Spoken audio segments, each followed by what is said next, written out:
हाँ जी, क्लियर है ये लास्ट वाला क्वेश्चन, क्वेश्चन नंबर 6?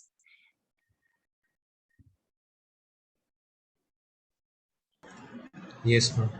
इसमें मैंने आपको बताया है कि इक्वल एक्स की value we don't get one single value of x, तो that's why we have to take it as a determinant, जिसकी एक सिंगल वैल्यू आएगी उससे हमारे पास एक्स की वैल्यू आ जाएगी।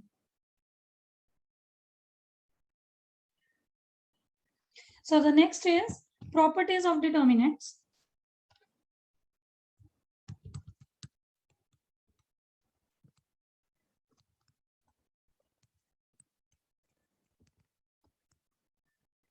First property says कि if the rows and columns of any matrix are interchanged,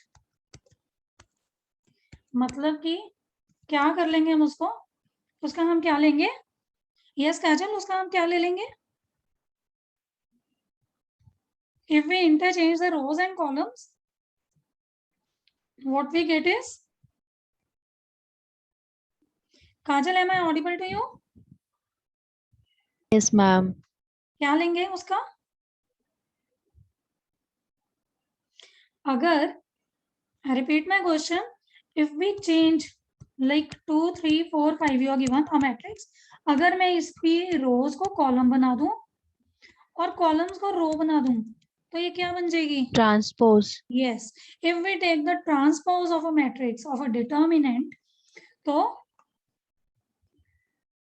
the determinant value remains unchanged, that remains the same, मतलब कि just a second, इसका डिटर्मिनेंट इज इक्वल टू इसका determinant,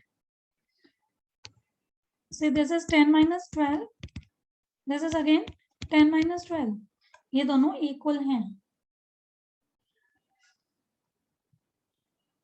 that is determinant of A is equal to the determinant of its transpose. Excuse me, ma'am. हाँ जी, ma'am 6th question में voice थोड़ी stable नहीं थी, तो एक बार आप रिपीट कर दोगे? श्योर। देखिए 6 क्वेश्चन में क्या था कि इन्होंने हमें बोला था find out the value of x when we are given a matrix is equal to 0। 0 का मतलब we could have taken it as a null matrix as well of order 3/3। जब हम दो मैट्रिसेस की इक्वालिटी में जाते हैं तो इनके कॉरेस्पॉन्डिंग एलिमेंट्स हम सेम लेते हैं,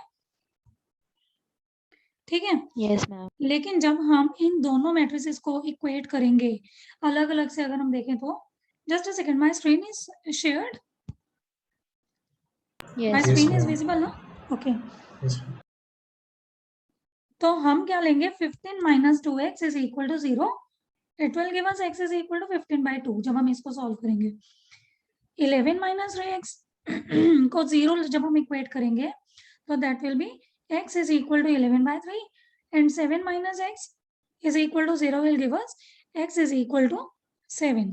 इन तीनों में हमारे पास x की एक सिंगल वैल्यू नहीं आई, x की डिफरेंट वैल्यूज आई, तो इट मीन्स कि हमें इसको एक नल मैट्रिक्स के टाइप में नहीं लेना है, इसको हमने एक डिटर्मिनेंट के टाइप में लेना है ताकि इस पूरे मैट्रिक्स की एक सिंगल वैल्यू आ जाए, that will be equal to 0, और वो जो सिंगल वैल्यू होगी that will be in terms of x, क्योंकि यहाँ पर x है तो x की वैल्यू में ही, टर्म्स में ही वो वैल्यू आएगी।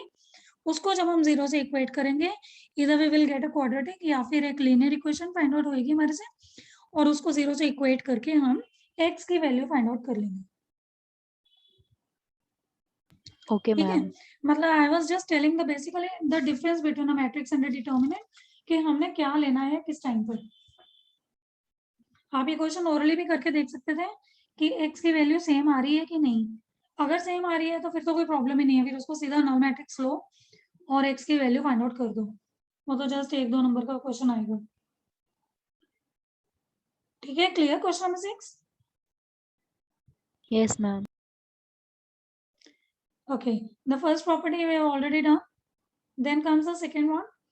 Second property says if any two adjacent rows or columns of a determinant are interchanged, the determinant value changes by a sign. क्या बोला इन्होंने कि A इज इक्वल टू, मान लो कि हमारे पास कोई भी एक मैट्रिक्स है, लाइक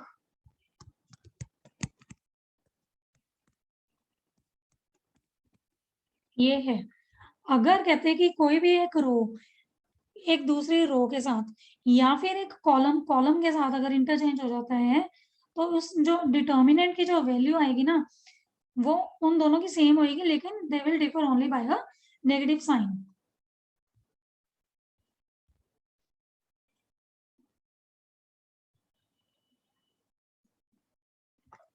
जैसे ए डिटर्मिनेंट हमें ये वाला गिवन है, तो मान लो कि अगर हम एक अनदर डिटर्मिनेंट लेते हैं जिसमें इसकी जो C2 है वो C1 बन जाता है, 472, और C1 जो है वो C2 बन जाता है।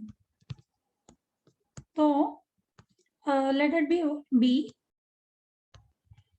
So we conclude from these two कि determinant of A is equal to minus of determinant of B. Values remain the same, but they differ only by a negative sign. Similarly, if we interchange any two rows, वो second और third या first और second या कुछ भी हो सकती हैं, इंटरचेंज होंगी। मान लो कि हम अगर C ले लेते हैं 1 2 1 3 4 5, ये मैंने 2 कर दिए, रहने दो इसको, 2 हो गई है यहाँ पे, 3 4 5 1 2 1 6 7 8।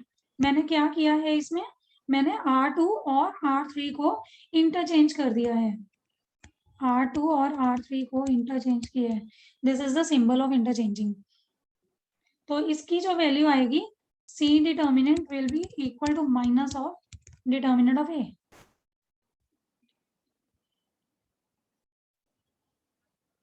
ठीक है, क्लियर?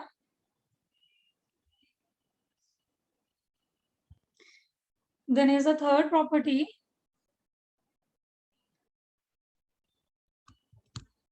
Third property says कि two rows or two columns are same. If two rows same है या फिर two columns are same, तो जो डिटर्मिनेंट की वैल्यू है that will be equal to 0. Same हो या फिर मल्टीपल्स हो एक दूसरे के, क्या हो, मल्टीपल्स हो। Just for example A is 1 2 3 4, तो A डिटर्मिनेंट क्या आएगा, 4 minus 6।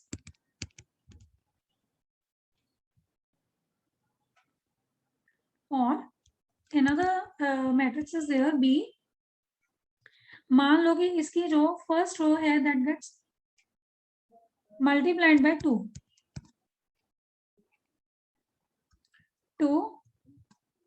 4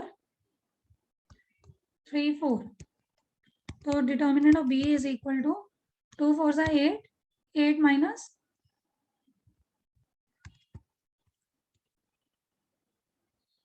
हो गया डिटर्मिनेंट, ये मैंने अलग कर दिया, just a second, of each other. ये भाई मैंने बाय मिस्टेक आपसे गलत एग्जांपल ले लिया आपको,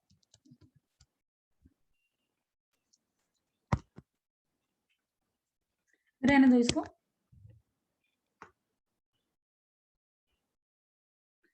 क्वेश्चन क्या कह रहे हैं हमारे पास, ये प्रॉपर्टी क्या बोल रही है कि if two rows are same या फिर टू कॉलम्स आर सेम, ठीक है, A is 1 2 1 2, here I have taken R1 and R2 same, तो its determinant value क्या आएगी, that will be 2 minus 2, it will be 0. Let's take another example.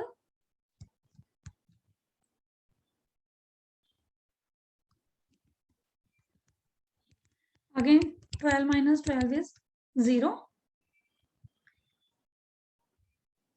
अगर हम एक उसमें 1 2 1 2 एक कॉलम को अगर हम सेम ले लेते हैं, तब भी इसकी जो वैल्यू आएगी 2 minus 2, it will be 0.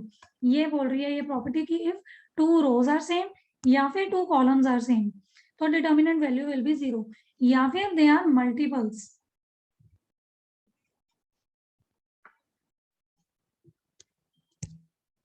A is 3, 4 और इसके मल्टीपल्स, इस रो के मल्टीपल सेकेंड रो है 6, 8, वो मल्टीपल कुछ भी हो सकता है, 2, 3 या फिर 4, सेम होना चाहिए बस।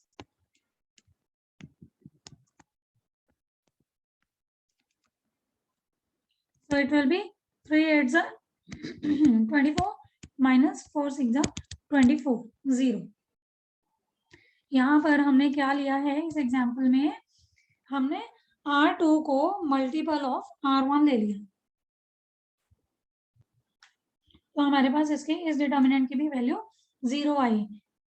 So the property says कि two rows, if the two rows are same या फिर two columns are same or are multiples of each other, the determinant value is 0.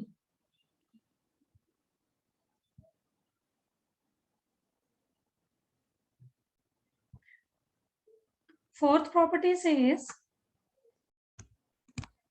कि if all the elements of a row or a column are 0, अगर कहते हैं कि सारे की सारी एलिमेंट्स एक रो के या फिर एक कॉलम के 0 हैं,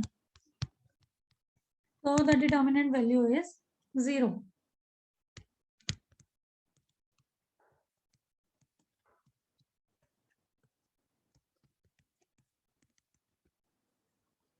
If all the elements of a column of या फिर or a row are 0, the determinant value is 0. Let's find it out.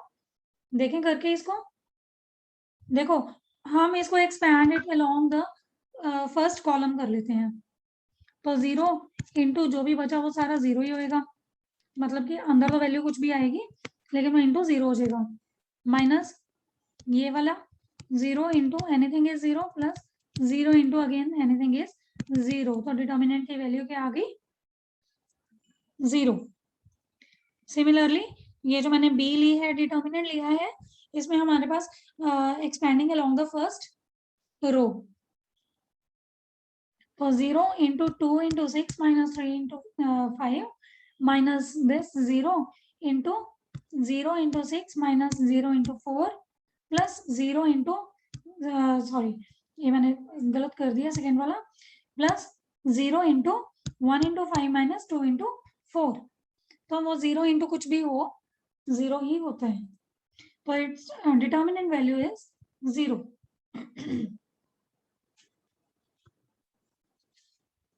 Next, last property of the day, fifth, if all the elements of a row or a column are multiplied by any quantity k, अगर कहते हैं कि सारे elements, अगर हम एक matrix के सारे एलिमेंट्स को एक ही नंबर से मल्टीप्लाई कर दें, तो the value of the determinant gets multiplied by that quantity. मान लो कि हमने एक ए मैट्रिक्स ली है and we are getting multiplied by 2। पहले तो हम ए डिटर्मिनेंट की वैल्यू निकालते हैं, क्या आएगी 21 minus 2, it is 19, another matrix,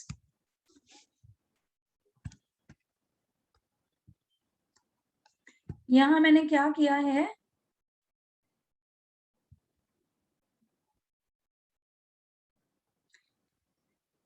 एक रो को इस रो को मैंने 2 के साथ मल्टीप्लाई कर दिया,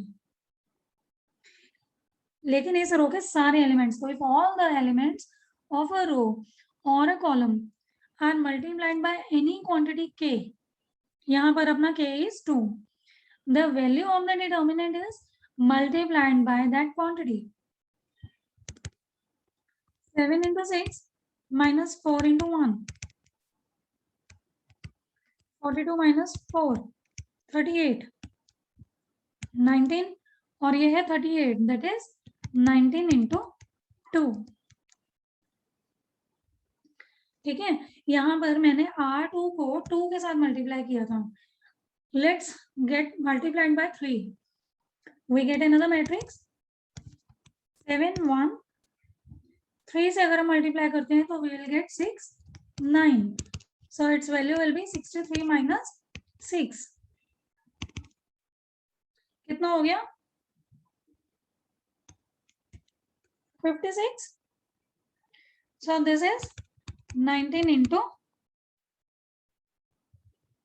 57.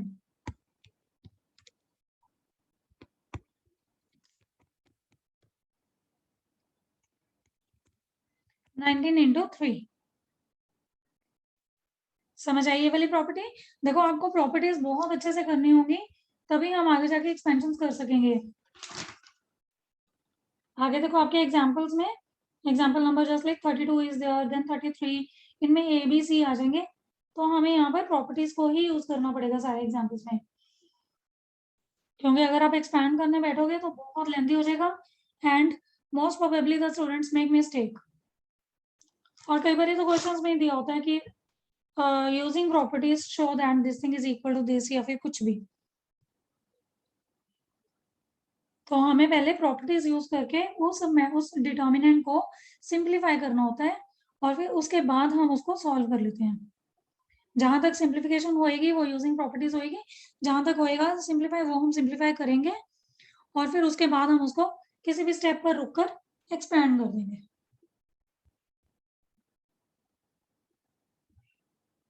6, 7 और 8 properties will be doing in the next lecture on Monday. ठीक है बच्चों, आज का क्लियर है आप लोगों को ये वाला? Yes ma'am. Yes ma'am. Okay, चलिए दैट्स ऑल फॉर टुडे। आप लोग अपनी एक्सरसाइज नंबर 5 करके लाओगे, ठीक है? Hardik, please take my previous lecture so that you are able to multiply two matrices. It's a technical thing. थोड़ा सा डिफिकल्ट भी होता है बच्चों के लिए। अगर आप उसकी प्रैक्टिस करोगे तभी आपसे होगा, नहीं तो बहुत मुश्किल हो जाएगा। ओके मैम, मैं देख लूँगा।